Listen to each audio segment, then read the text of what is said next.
So nani mga higala kining kaso kay dili man main case kanang TRO. So dili na pasabot mga kagilaan nga ni daog na ang main case. Wala pa. Temporary restraining order pa lang na mga sukid tigpaminaw. Og dako po nila sa bato og dili na lahi na po ng istoryaha mga sukid tigpaminaw kay naibaw ba kaning administration karon.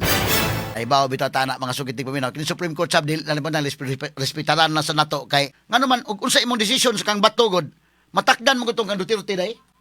Kay moingon may galang Supreme Court panalitan nga mo isyong Supreme Court og TRO dayken nga kuan gyud.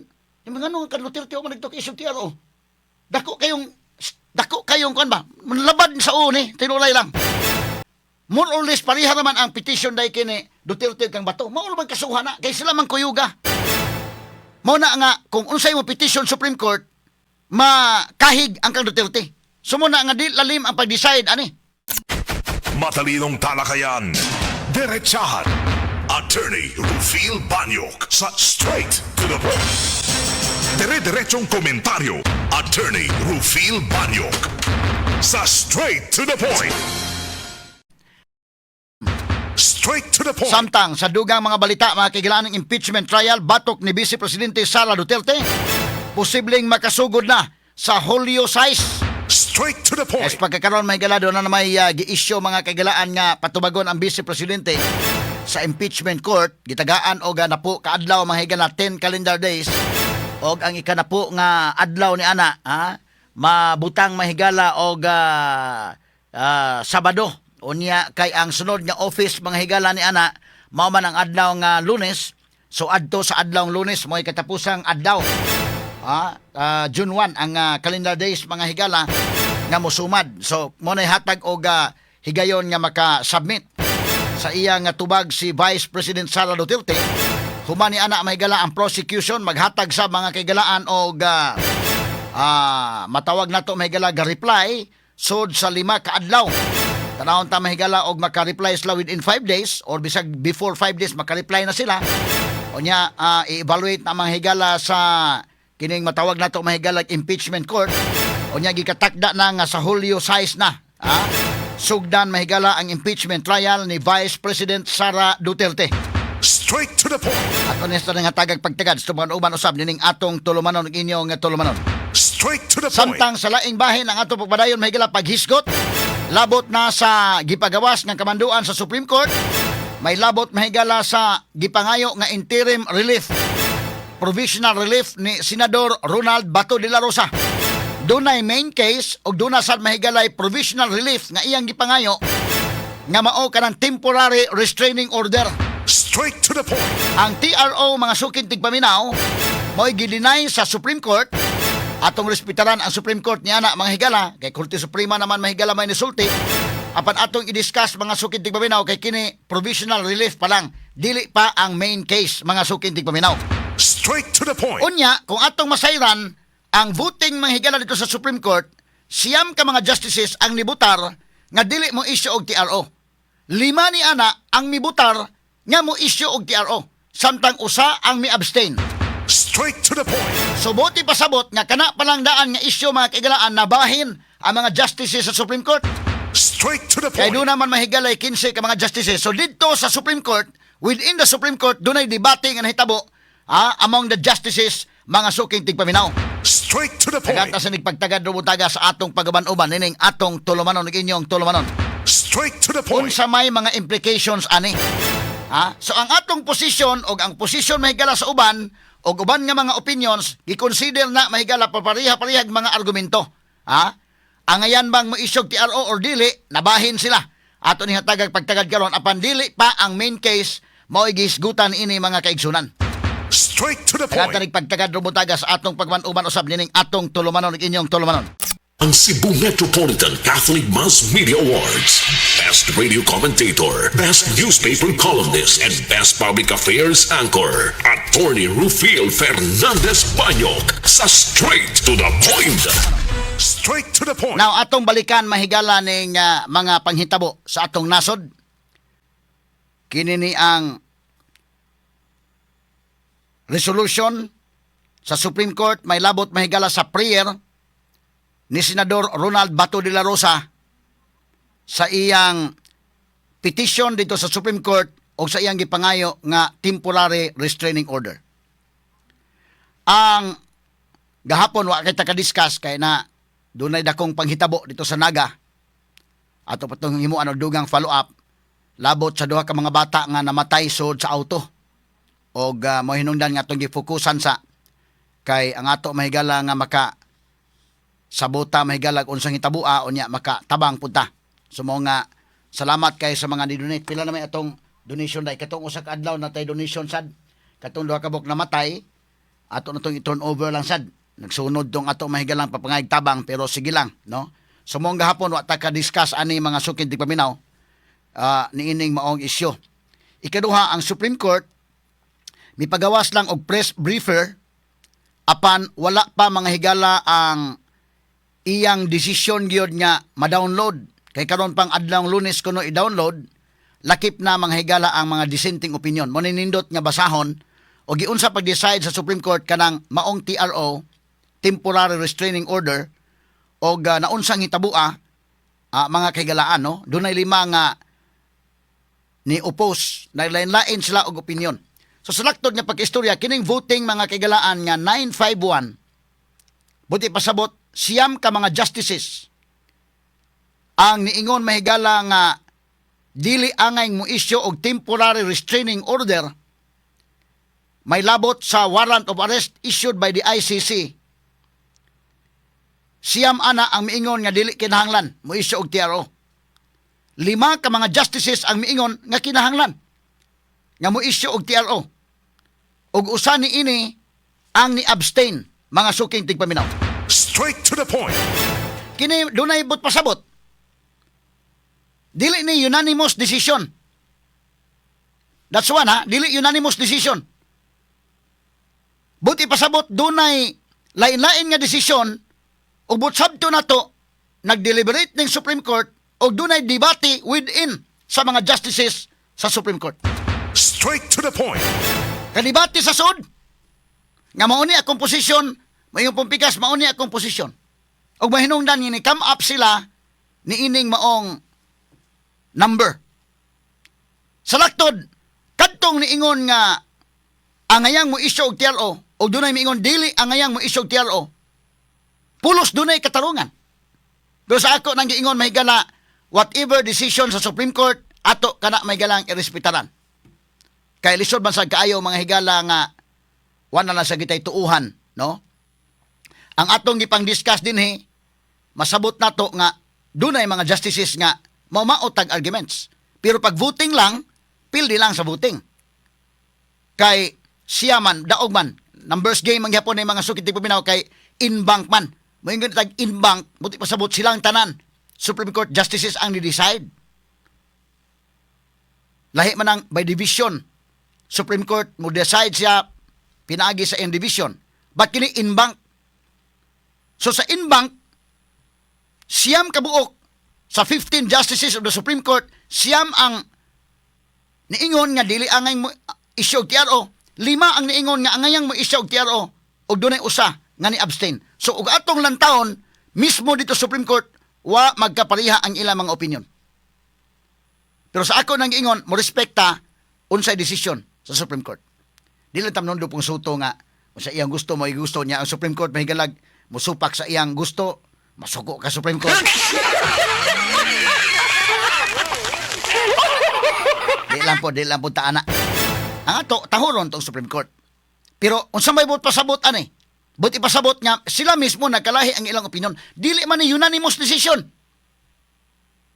Dili unanimous. Unya, atong i-explain mahigala, but ipasabot nga, ang gidesisyonan karon Supreme Court, ang TRO pa lang. Unsa man ang TRO? Usa ka na mahigala ka provisional remedy or provisional relief. Part lang sa prayer sa petitioner. Part lang sa prayers nga gibutang may galang Senador Ronald Bato de la Rosa. Wa magpasabot nga ang main case na. Atong tanaw na ang press briefer mahigala Supreme Court. Ani atong para ma-explain nato mga sugid tig paminaw. Kaning maong TRO kabahin lang ni. Amo ni ang yang press briefer mga sugid tig paminaw. Pwede ba nang malinyahan to names? Katong first, second, third paragraph. Kana. Okay. Sige, okay. Matod pa dinhi, the Supreme Court in a vote of 9-5-1 denied the prayer for a temporary restraining order or TRO or status quo anti-order SQAO filed by Senator Ronald Bato M. De La Rosa. Buti pasabot ang labang hukmanan. Sa buto nga siyam, 5 usa, mi basura sa gipangayo nga temporary restraining order nga gi-file ni Senador Ronald Bato de la Rosa. So wala mahigala gi-grant kining gipangayo ni Bato nga TRO. But daghan pa din ha mahigala mga gipangayo, daghan pang i-resolve sa Supreme Court. Ang main case wa pa ma-resolve. Usa pa lang ni.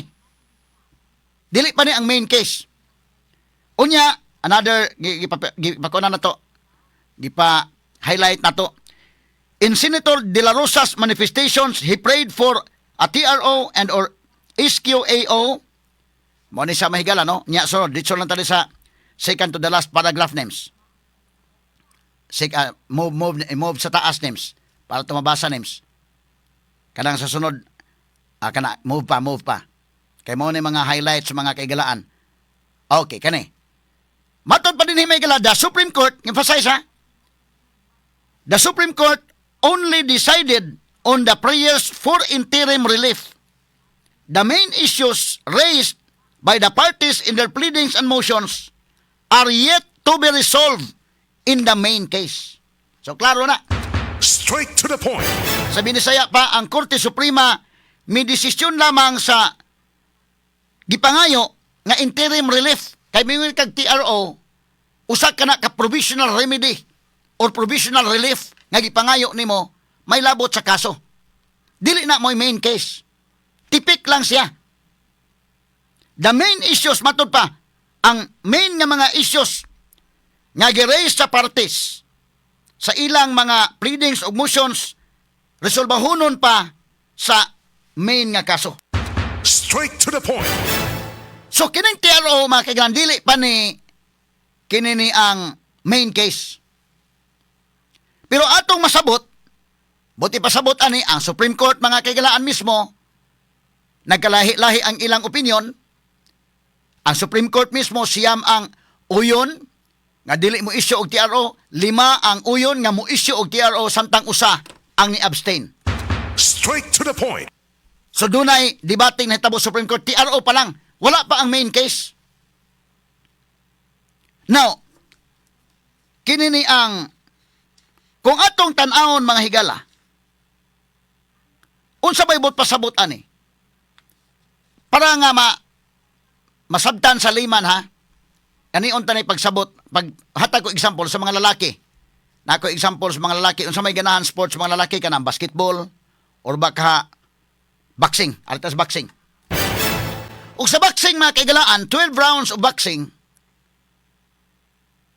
malagmit nga sa unang round, nidaog pananglitan mahigalag, away mga kaigalaan si Mayweather o si Pacquiao. First round, nidaog mahigalas Mayweather. Maklaro man naman, ikaw mismo nagtanaw, maklaro man na sayo naman ang pag-judge anang sa boxing. Naas Edward Ligas ay, mo judge mahigala. Og kinsay daog anak nga round, 10 ang imong score. Ang pildi anak nga round, 9. So kasabot ka, bisag kita nagtanaw, okay, kasabot ka nga katong first round, murag kang Pacquiao to. Makabana-bana ka ba? Katong first round, pildi Pacquiao to, naalkansi. Bisag kay ordinary nga mga tao, kasabot anak. Pero kung manak-out ni mo ng kontra, pag first round pa natumba na ki, pero nibangon man, 8 ang iyang score, ang imo 10. Katong ni daog 10, niya ang katong kontra 8. So nabiyaan gyud kagamay o panalitan og na tumba ang kontra. Pero it doesn't mean nga daog na sa tibok boxing kay 12 rounds man. Adto na mahigala sa mahuman gyud ang 12 rounds kung makahuman sad. Kaya na may uban mga kaigalaan nga natumba taon-taon ni bangon mga kaigalaan naka-recover. Unya pagkahuman kinini ang bisa ka ni katong kang Marquez o kang Pacquiao. Katong natumbas na knockout sa Pacquiao mga kaigalaan nga murag ni hawk sa canvas nga mura og kakita sa megalag aninipot. Ikapila man to nga round. First round ato, medyo kang Pacquiao man to. Pagsikan iya, pagsunod mo yan, mura sa das magag multicam. Pilde Pacquiao. So, sa boxing pa na mga kaigalaan, ang first round, dili maoy mo determine sa tibuok mga higalang nga boxing ug daog na bagyo di pa. Mao ni siya ang sama ining TRO. Nga kanang desisyon mahigalas TRO tipik lang siya sa main case. Ang main case pabuto na to unsaon pa-decide sa Supreme Court. O garitas mga babae, ang itong example may gala ka ng Miss Universe. Alas cases minya, so ito man yung mga Miss Universe, kaya ganahan mo tanaw yung mga Miss Universe.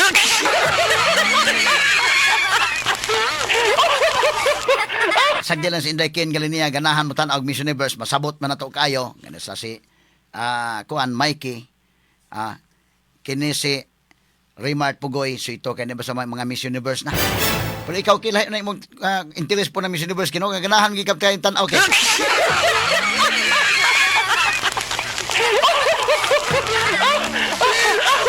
Sa Miss Universe pa na, daghan mo na. Wa pasabot Miss Universe, nakadi ka mo daog Miss Universe kung daog ka mahigala sa best in evening gown. Yan na. Best in national costume. Daghan mo ng mga kwan.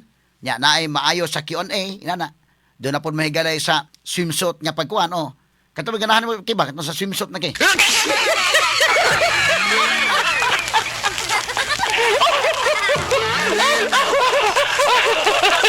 Daog ka sa swimsuit o pildi ka sa swimsuit pananglitan, kanang usa ka kandidata sa Miss Universe, di pa ka ngay ma-discourage. High moral lang gyapon ka. Kay lisod man kayo mga kaigalaan og sa kon palandan daykin best in national costume. Murag na alanganin imong costume kay tan-aw kas mo kauban murag maskuan. Doon na may mudaog ana. Ma-discourage ka wala na. Dili pa na maoy tibuok gyud nga mahimo kang Miss Universe. So portion na may Miss Photogenic. Daog ka sa Miss Photogenic. O napildi ka sa Miss Photogenic kay dunay nakadaog lain. It doesn't mean nga katong ni daog sa Miss Photogenic mao nagiti Miss Universe daykin. Usa lang to ka bahin sa contest nga ni daog ka. So nani mga higala kining kaso kay dili man main case kanang TRO. So dili na pasabot ba kagilaan nga ni daog na ang main case. Wala pa. Temporary restraining order pa lang na mga sukitig paminaw. Straight to the point. Pero mao lagi na mga kaigalaan og dako po nila sa bato og dili na lahi na po ng istoryaha mga sukitig paminaw kay nahibaw ba kaning administration karon. Kining administration may gala lahi man ang ilang mga kuansad. Lahi man ang ilang mga higalang mga pamaagi. Naibaw bitaw tana mga sukitig paminaw. Kini Supreme Court sab dili na po nang respetaran na sa nato kay di po lalim nang mag-decide ka Supreme Court dayo eh. Nganong dili lalim ila gyud nag-deliberate mayo nagdebate gyud sa maayo dito. Ngano man ug unsa imong decision sa kang batugod matakdan mo gutong kang Duterte day. Medyo di lalim ha bugat ka ining kasuha mga kaigalaan. Kay moingon mahigalang Supreme Court panalitan kini for purposes of academic discussion ha. Nga mo isyong Supreme Court o TRO daykin nga kuan gyud. Yung ngano ka Duterte o man nagtok isyu TRO. Dako kayong kuan ba? Manlabad sa uni, tinulay lang. Sayon na sa teory mga higala pero sa actual gyud medyo dili lalim. Kasabot sa mga justices Supreme Court may galalabi na karon under ining sitwasyon karon mga kaigalaan. Mo na ko ug sa decision Supreme Court ato lagi nang ato nang respetaran. Labi na ining sa TRO pa, wa pa ang main case. Kanang main case gud landaan. The same raman ang more or less pareha raman ang petition day kini Duterte kang bato. Mao man kasuhan na kay sila man kuyuga. Allegedly kanang kaso mahigala ni Duterte dito sa ICC, mao na ang kaso ni Bato. Mao na nga kung unsay mo petition Supreme Court makahig ang kang Duterte. Sumuna nga di lalim ang pag-decide ani. Di lalim. Imagine ka mahigala og para na madama nga higala si kay to na mo Duterte sa dahig nga sa Bato di apas Pilipinas. Imagine kag moingon mga kaigalaan kasabot gyud ta mga kaigpida. Di lang nako ma-discuss tanano kay on the air man gud ta mga sukitig paminaw.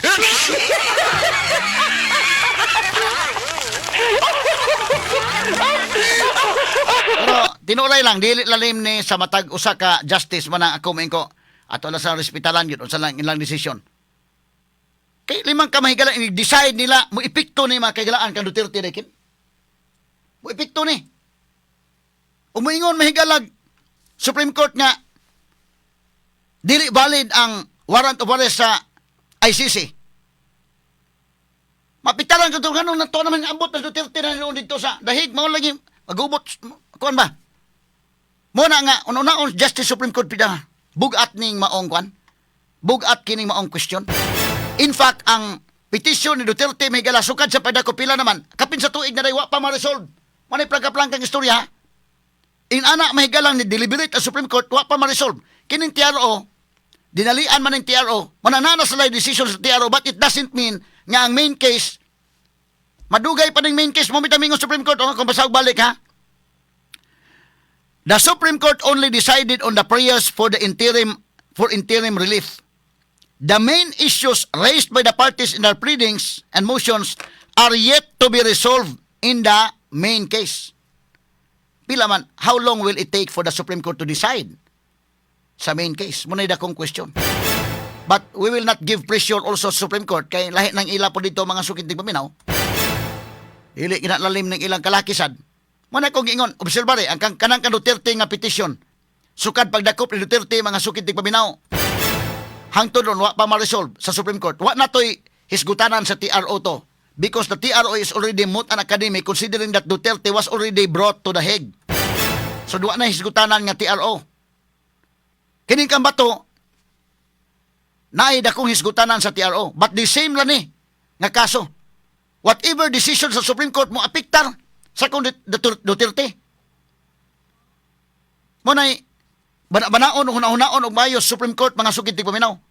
Nga kining foreign dili ba lalim sa ilang kabahin sad. Constitution ang atong balaod because di gyud lalim. Limang kag moingon Supreme Court may nga okay ng foreign judgment without the scrutiny may sa judicial system nato diri. Pwede nang ma-implement kuyawa no? Kini for purposes of academic discussion lang ha. Kasi ako nangingon ako example, pila man ko kahandol og kaso ng recognition of foreign judgment. Bisan pag dunay na divorce dito, tinuod ha, divorsyado na ang usa ka Filipino or Filipinas o usa ka nasod dekin. Nanay divorce decree, dili man natuuhan diri sa ato. Umaminyo kag balik diri sa ato, di mo hatag mahigala ang Philippine Statistics Authority og Certificate of No Marriage. Di ba na pwede mo ipakita na naman ko, divorce naman ko. Daya, divorce decree. Labi pa magtanaw sa PSA dito, na lahi naman ng sinultian. Labi Japanese day. Di ba na, kasabot gani ani. Maura po na ka ng dahig, kung sa may sinultian sa dahig day, di ba friends? Limang ka na, niya mo ipakita, mahigala, valid day, huwag kasabot, kung sa maning ko ana, huwag kasabot, kung sa ibot pasabot gani. Muna mo agi sa scrutiny, judicial scrutiny. Recognition of foreign judgment. Kanang Korea, na-divorce ang South Korea, na-divorce ang Japan. Ang mga practicing lawyers nga naminaw na karon makarelate sila. Ano practicing lawyers ha? Di na pwede yung imo na judge nga judge na amay kuan dito. Na naman na divorce bisag tan-awon sa Google judge. Dili mo sugot ipa-prove gyud nimo dito asa man ang divorce decree naa.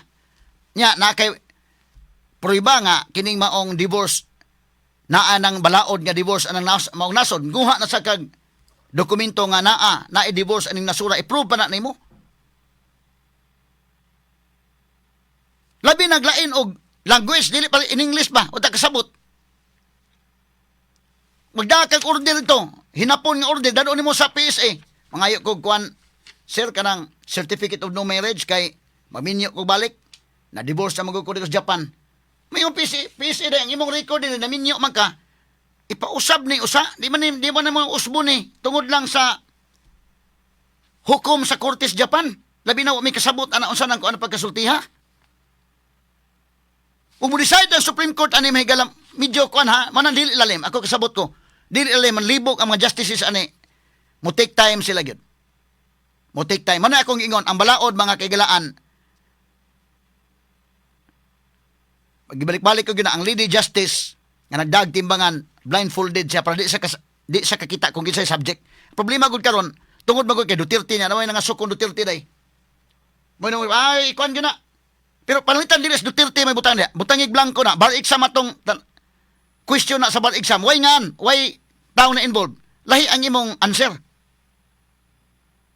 So kini mga kaigalan, balikon ko atong respetaran ang desisyon sa Supreme Court pero dili pa ni ang main case. Manghinaot ta mahigala nga mubalod ta because sovereign country man ta.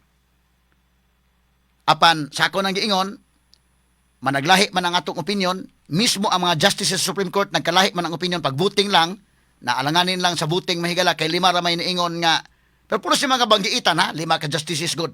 Niingon mahigala nga kinahanglan ta mo isyog TRO. But siyam nalupig sa voting kay siyam miingon dili ta kinahanglan mo isyu. So nagpasabot nga nagkadaiyang mga opinion kana. Ang ato lang mahinaot ta sa main case lamdagan unta ang ato mga justices alang mahigala sa main case. Not just number one, simply dominant. Inyong napapakinggan ang Best Radio Commentary Program ng 20th Cebu Archdiocesan Mass Media Awards. Straight to the point ni Attorney Rufil Fernandez Banyo.